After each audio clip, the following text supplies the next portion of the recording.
బంగాళాఖాతంలో అల్పపీడనం బలపడటంతో ఆంధ్రప్రదేశ్లో భారీ వర్షాలు కురుస్తున్నాయి. పలు జిల్లాల్లో ఎడతెరిపి లేని వర్షాలతో లోతట్టు ప్రాంతాలు నీట మునిగాయి.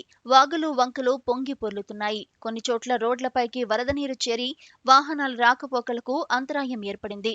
అల్పపీడన ప్రభావంతో ఈ నెల 17 వరకు రాష్ట్ర వ్యాప్తంగా వర్షాలు కురిసే అవకాశం ఉందని అమరావతి వాతావరణ కేంద్రం తెలిపింది. అంతేకాదు ఈ నెల 20న మరో అల్పపీడనం ఏర్పడే అవకాశం ఉందని పేర్కొంది.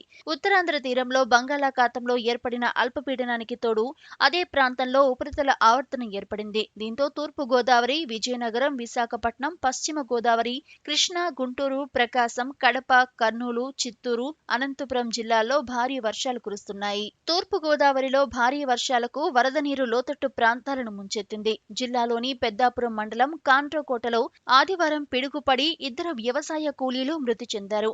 అటు అమలాపురంలోనూ భారీ వర్షాలు కురుస్తున్నాయి. ప్రతిపాడు జలాశయం నిండటంతో నీటిని కిందికి విడిచిపెడుతున్నారు. ఇక అనంతపురం జిల్లాలోనూ పలు ప్రాంతాల్లో భారీ వర్షాలు కురిశాయి. ఉరవకొండ నియోజకవర్గంలో ఆదివారం రాత్రి కురిసిన భారీ వర్షానికి అక్కడి చెరువు పొంగి పొర్లుతోంది. గుంటూరు జిల్లాలోనూ చాలా చోట్ల భారీ వర్షాలు కురుస్తున్నాయి. అకాల వర్షాలతో మిర్చి, పత్తి రైతులు ఆందోళన చెందుతున్నారు. ఇక కృష్ణా జిల్లాలో భారీ వర్షాలకు వాగులు వంకలు పొంగి పొర్లుతున్నాయి. గంపలగూడెంలో కట్టలేరు వాగు ఉధృతంగా ప్రవహిస్తోంది. చాట్రాయి మండలం చిన్నంపేటలో తమ్మిలేరు వాగు కూడా ఉధృతంగా ప్రవహిస్తోంది. వరద ఉధృతికి శివాపురం, చిన్నంపేట మధ్య వంతెన తెగిపోవడంతో కృష్ణా, పశ్చిమ గోదావరి జిల్లాల మధ్య రాకపోకలు పూర్తిగా స్తంభించిపోయాయి. తమ్మిలేరు ప్రాజెక్టుకు వరద పోటెత్తడంతో అధికారులు నీటిని కిందికి విడుదల చేస్తున్నారు. భారీ వర్షాలకు నెల్లూరు జిల్లాలోని సోమశిల ప్రాజెక్టుకు నీటి ఉధృతి పెరిగింది.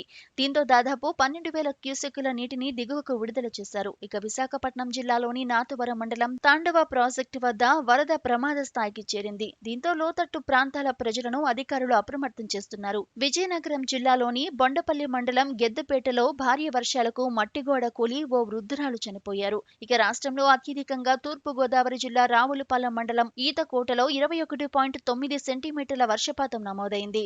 అయితే అల్పపీడనం మరింత బలపడే అవకాశం ఉండటంతో ఉభయ గోదావరి, కృష్ణా జిల్లాలతో పాటు రాయలసీమలోనూ భారీ వర్షాలు కురిసే అవకాశం ఉన్నట్లుగా అంచనా వేస్తున్నారు. ఈ నెల 17 వరకు భారీ వర్షాలు కురిసే అవకాశం ఉందంటున్నారు.